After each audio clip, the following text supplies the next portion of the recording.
खैबर पख्तूनख्वा के वज़ीर आला अली अमीन गंडापुर ने मखसूस नशिस्तों पर हलफ बर्दारी के खिलाफ पटीशन दायर करने का फैसला कर लिया है।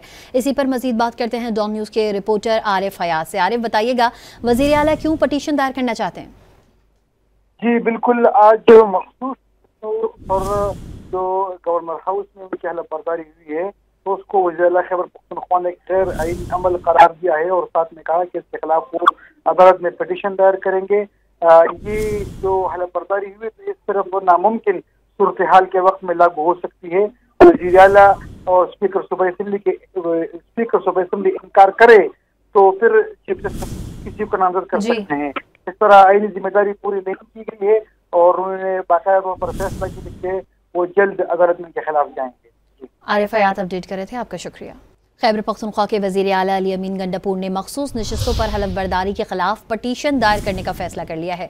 इसी पर मजीद बात करते हैं डॉन न्यूज़ के रिपोर्टर आरिफ हयात से। आरिफ, बताइएगा वज़ीर आला क्यों पटीशन दायर करना चाहते हैं? जी बिल्कुल, आज मखसूस और जो गवर्नर हाउस में उनकी हलफ बर्दारी हुई है तो उसको वज़ीर आला खैबर पख्तूनख्वा ने गैर आईनी अमल करार दिया है और साथ में कहा कि इसके खिलाफ वो अदालत में पटिशन दायर करेंगे। ये जो हलफ बर्दारी हुई तो इस सिर्फ नामुमकिन सूरत हाल के वक्त में लागू हो सकती है। वज़ीर आला और स्पीकर सूबाई असेंबली इनकार करे तो फिर चीफ जस्टिस किसी को नामजद कर सकते हैं। इस तरह आईनी जिम्मेदारी पूरी नहीं की गई है और उन्होंने बाकायदा तौर पर फैसला किया कि वो जल्द अदालत में के खिलाफ जाएंगे। आरिफ हयात अपडेट कर रहे थे, आपका शुक्रिया।